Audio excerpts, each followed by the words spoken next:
who were collecting this fuel subsidy. So that was where I differed. And that is why I said, and I still say, that every state in Nigeria that has any resources, whether that resource is weather, that is, the weather is conducive to grow, for instance, cocoa, or to grow granite, or onions, or potatoes, or whatever, or you have bitumen, or you have silica sand, whatever you have, if it is in a quantity that is going to be exported or even utilized locally within Nigeria, then we should harness it and bring everything to the table so that the government can take the 83% that it is taking, and then give every state that is bringing what they are bringing 13% of what they are bringing, just the way that we are getting for the oil revenues right now. Bearing in mind that when it was cocoa and when it was granite, that the revenue, 50% of the revenue was going straight to the regions. And that is why I said, if nothing else, let us go back to regionalism, because that will work. Okay. But when all the 6 regions are dependent on just oil and gas, it is unfair. It is unjust. That is my position. Okay, now my concern though is this. There seems to be a contradiction of intent. I don't know if that was a part of what you planned originally. Because in one breath, here you were, talking about the need for you to gain some control. But at the same time, you're now saying to us that PDP is a problem of the country, whereas the same Jonathan, who is from PDP, is part of the same risk. So how do we now reconcile that? Absolutely, it is not. There is nothing to reconcile. Jonathan is a human being who has a right to be in a political party. He has chosen the PDP political party. At the time we voted, Nigerians massively came out and voted for Jonathan. We all saw what happened in 2009. Many people came out on the streets. It was a move that was propelled by mainly Yorubas, the likes of Pastor Tunde Bakari, the likes of Professor Wole Soyinka, the likes of General Krinyade, and so many elderly Yoruba people. Hausa people were involved, Igbo people were involved. As a matter of fact, in that move of Save Nigeria, the coloration from the South was very minimal.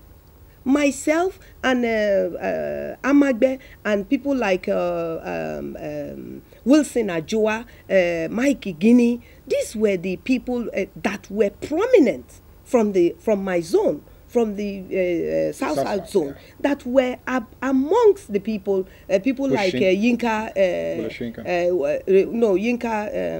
Odumake, and Joe, his wife. Many people, Yerima, Shatima Yerima, many people from across Nigeria, because it was a Nigerian thing.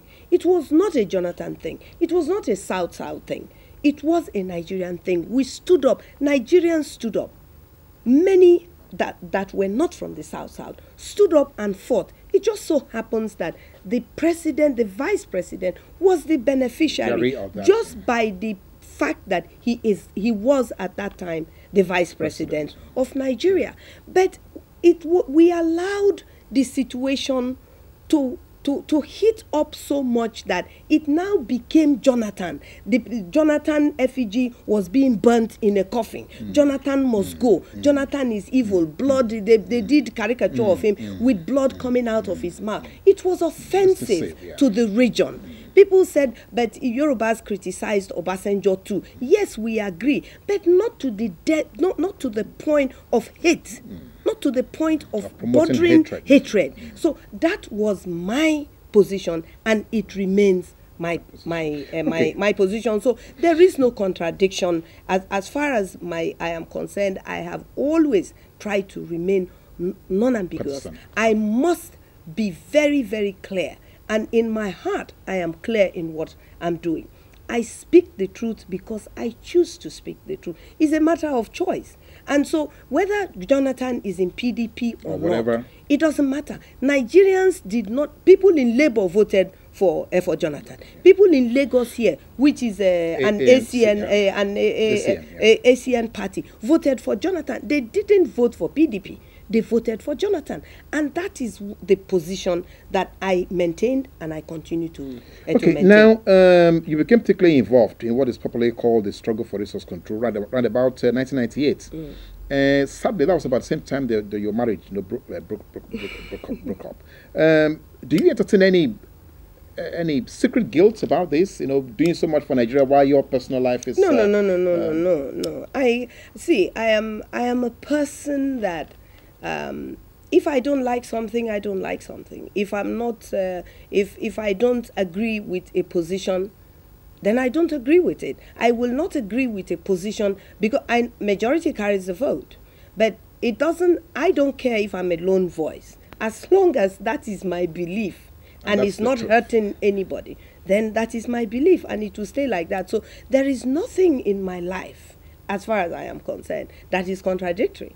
Whether it is my personal life or the career of I was in a meeting yesterday in Port Harcourt, and I described myself as a professional agitator, and I like that because and I want to believe that other agitators will follow me and identify themselves. But when they begin to do, I want the media to remember that it was me that started it. I describe myself as a professional agitator for justice, agitator for rights, not just for the Niger Delta, for the whole of Nigeria, even though some people choose to misinterpret what I'm saying, the positions I'm taking, and what I am doing. If whatever happens for us in the Niger Delta that is good for us is going to happen for every other region. It's not going to be isolated to us in terms of when we're talking about rights and when we're talking about justice and the truth.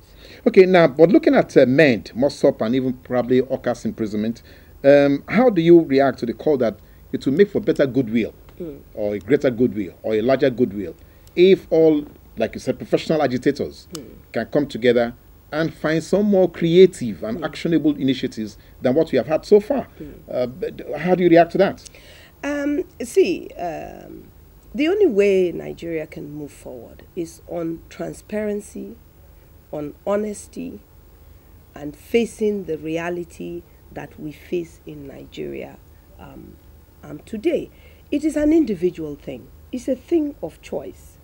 Because I choose to make this that I'm doing, the agitating for justice, what I want to do with my life. It doesn't mean that every other person must do the same. The way I go about it, not everybody likes the way I go about it, but that's unkill. That's the way I go about things. They should go about it the way they want to. But I am able to work with anybody and any group that believes and thinks and sees things the way that I see it. So I try to do everything I do. I try to do it with the fear of God and the respect of human beings. I don't fear human beings. I fear God.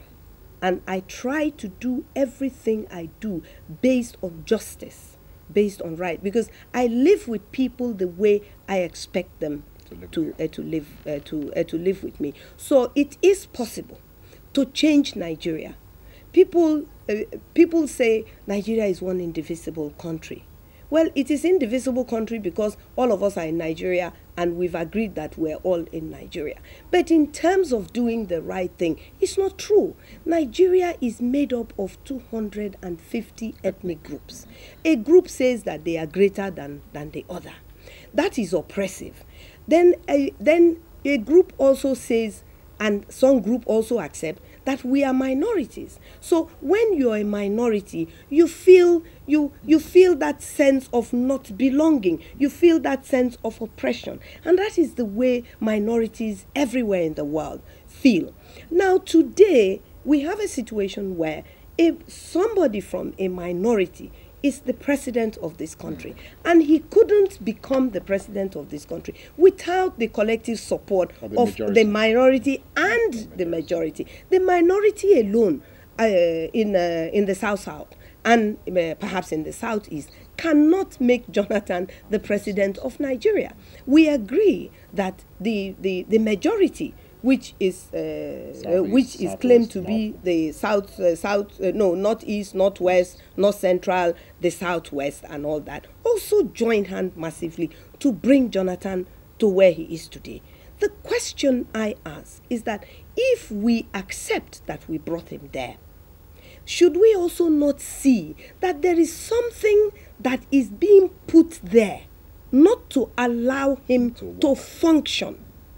Jonathan is being stopped from functioning. That is clear. It was made clear from the day the issue of Yar'Adua's illness came about. That was why Nigerians had to come out and say, no, the president is not well. It's not his fault that he's not well. We Nigerians sympathize with him, and we wish him well. But we have a vice president that must step into the shoes as an acting president. And then when we finally achieved that, it was clear that Yar'Adua cannot come back and govern. So we now have to fight again for Jonathan to move into the constitutionally accepted position of a substantive president when Yar'Adua eventually died. And then he was told that he should not run for the election as a president. Now, this is where I deviated. I disagreed. And a lot of us decided, not just even Pastor Tunde Bakari, everybody said that, no, the man is a Nigerian, he qualifies, he's in the PDP party, the PDP, he's already the sitting president. He was not elected at that time. He was sworn in by the Constitution. So this argument that he has been sworn in twice, it's